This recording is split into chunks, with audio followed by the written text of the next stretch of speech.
Jambo la sala kwanza tuliwekeni katika fikra zetu kwa muda mrefu, tulione ni katika mambo ya kwanza kabisa kwa Muislamu. Baada ya kuwa wewe umetamka la ilaha illa Allah, umeshikamana na tauhid, adhabu kali imeandaliwa ni kwa wale wote ambao wenye kuchelewesha kuitikia ule wito wa sala. Allah tabaraka wa taala anasema fawailul lilmusallin, adhabu kali au bonde la wailu, bonde la moto wa jahannam ambalo linaloitwa wailu lilmusallin, litawathibitikia wale wote ambao wenye kusali.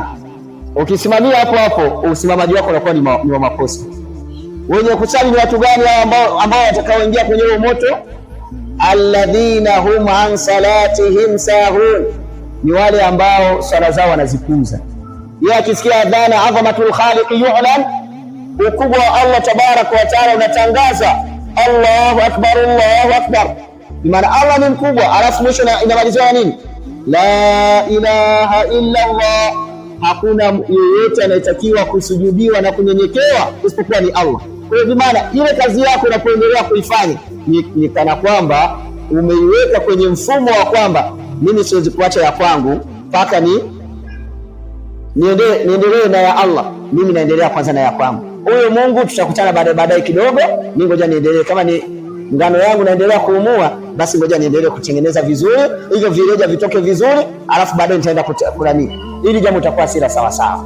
Tabaraka wa taala ndani ya sehemu nyingine akasema tena, akiwasema watu ambao wenye kuchelewesha sala, wa khalafa min ba'dihim khalfun, wakaja watu baada ya wale waliokuwa kitilia umuhimu sala, adha'u sala, wakaipuuza sala, wakaipotezea sala, hawakuitilia umuhimu sala.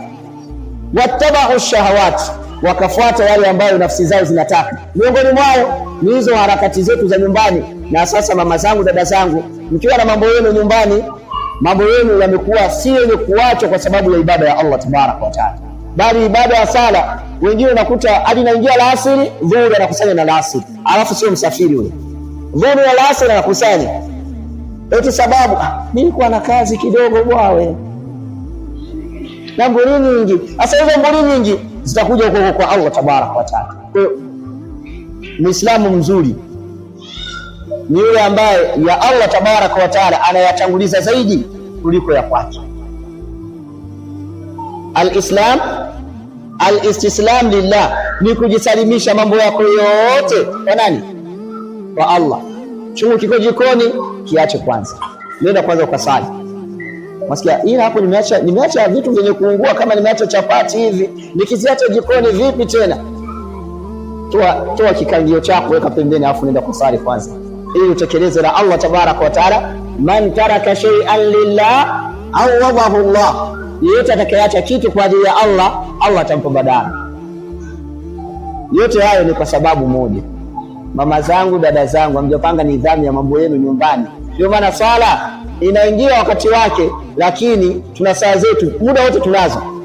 Hakuna yeyote anayekaa na simu masaa matatu bila kubonyeza na kuangalia. Kila mwenye simu sidhani kama anaweza kukaa nayo masaa matatu, anayo mfukoni au anayo kwenye kimfuko chake, kibegi chake, bila masaa matatu bila kuitoa kwenye mfuko. Na kile unapoangalia lazima uangalie sawa. Kwa hapo inaonekana moja kwa moja nafsi zetu bado hatujazilea.